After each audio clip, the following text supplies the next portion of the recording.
Yes, you. Who are you? Wanna fight? You think you can beat me? You and your...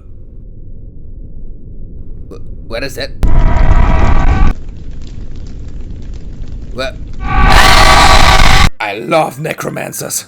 I cannot get enough of these edgelords. With their pale skin, their clothing that looks straight out of a Slipknot concert, their ability to reanimate the corpses of their slaughtered enemies to let them fight against their will. It's great!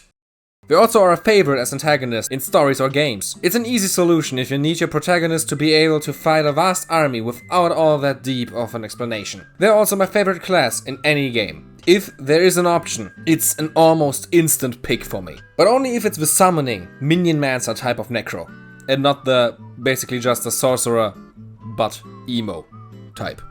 But there sadly aren't that many games that actually allow you to play this playstyle. And it took me a long time to find a bunch of games that scratch this little goober itch I constantly have. So I scrambled together a small list, in no particular order, of games that fulfilled this craving.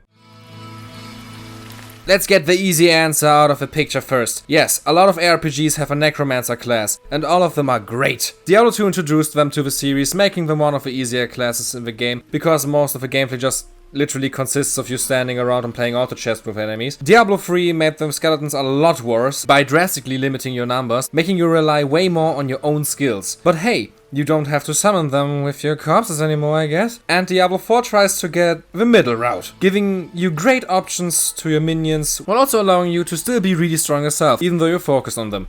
And then there's Path of Exile, which just allows you to go completely apeshit with a class. This is my Necromancer, for example.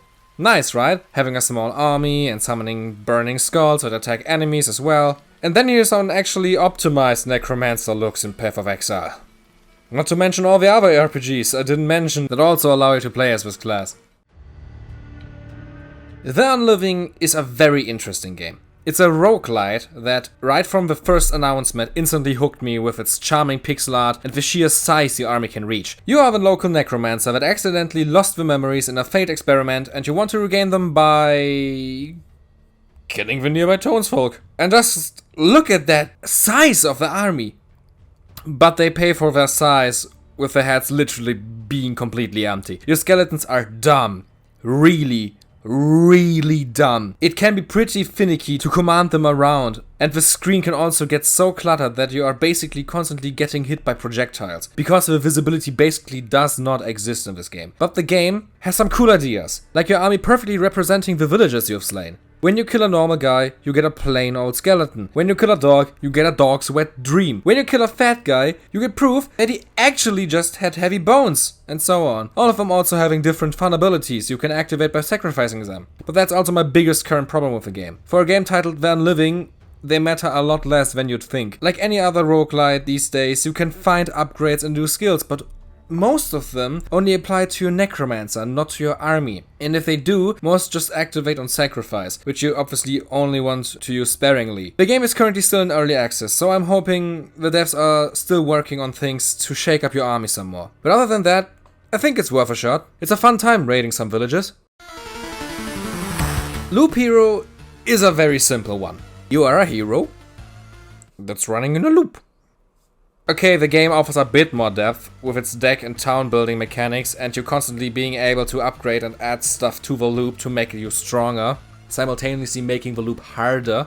And like you can probably guess, one of the classes in the game is the Necromancer. It's also a really funny one, with you being basically unable to actually attack yourself and only being able to constantly summon more and more undead that fight for you. At this point I should probably mention that the game's combat is automatic, so you don't really have any input anyway. But it's a lot of fun getting gear and enhancing your skills to summon more and stronger skeletons for you.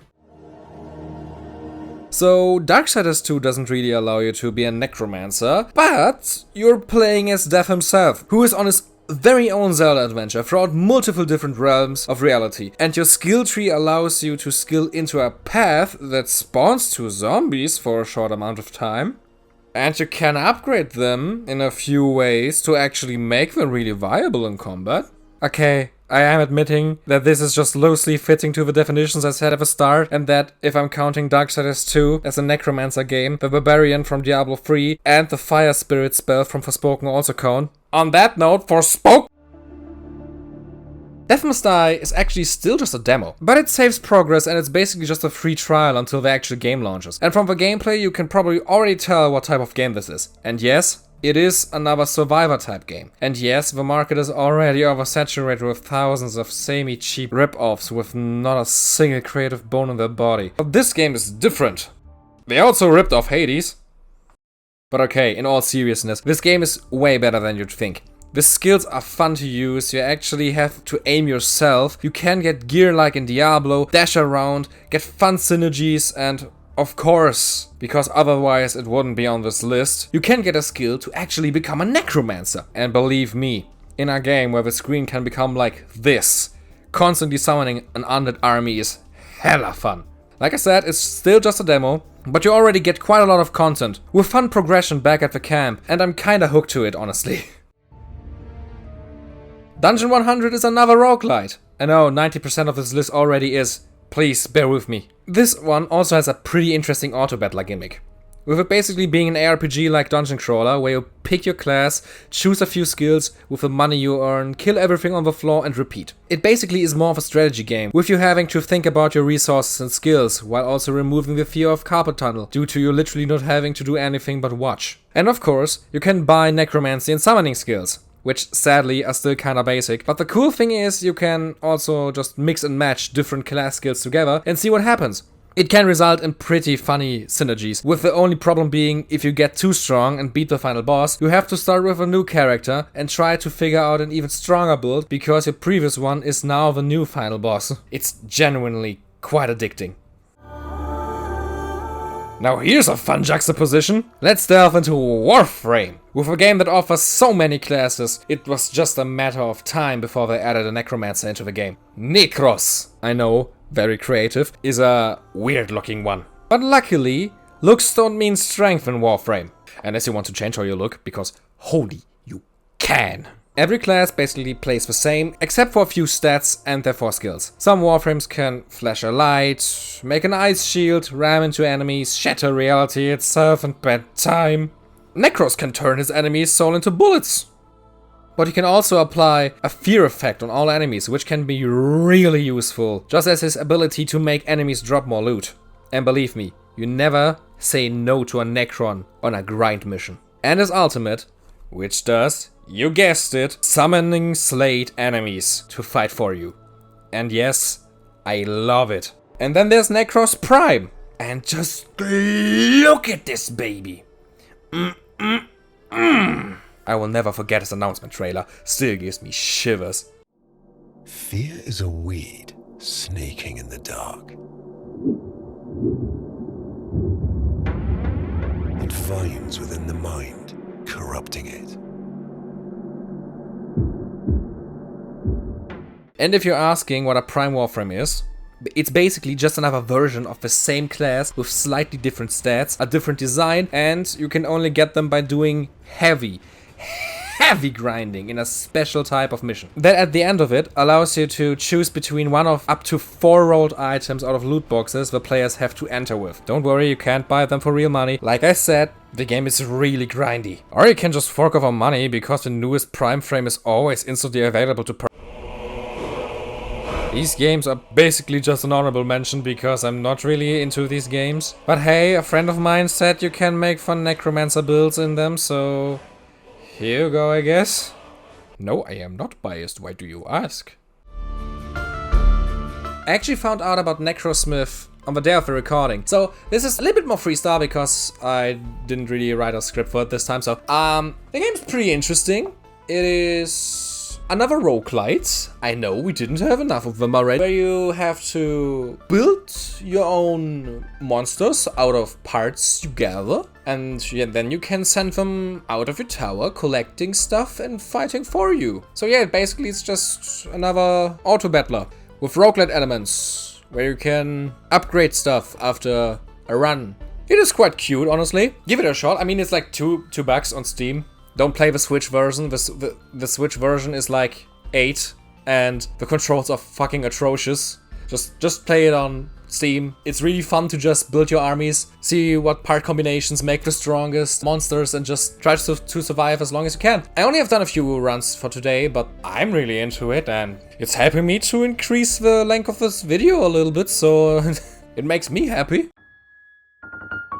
Haha! What do you say about this juxtaposition again? Pikmin probably offers the best Necromancer experience for the ones under us that want a more laid-back approach. And basically the entire franchise is just a single, whole Zen game for me. Doesn't matter if Pikmin 1, 2, 3, or even the mobile game. And this month, Pikmin 4 is even...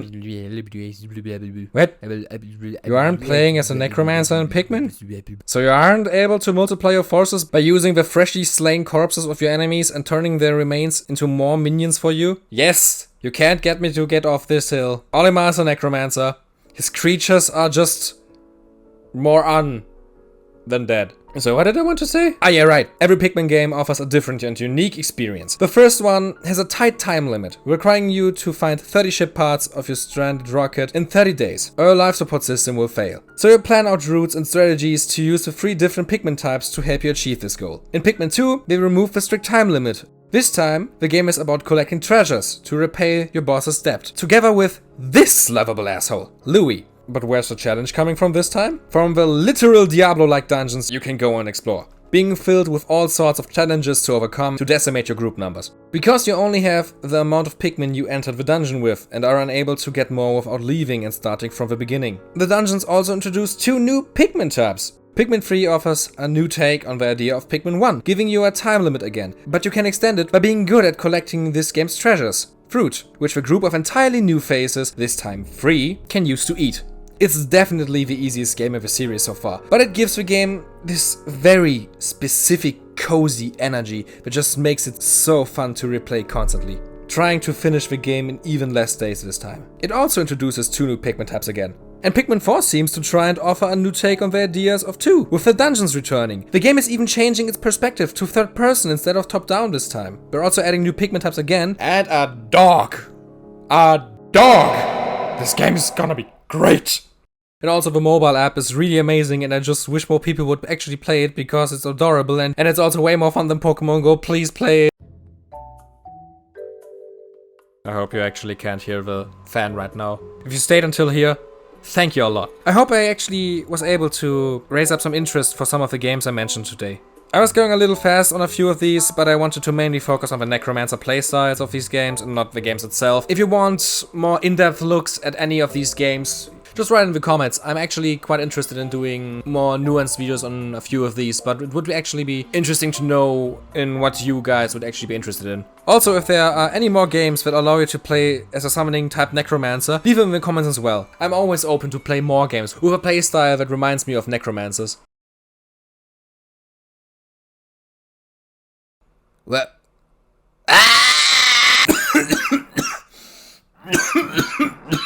Holy shit. Ew, shit.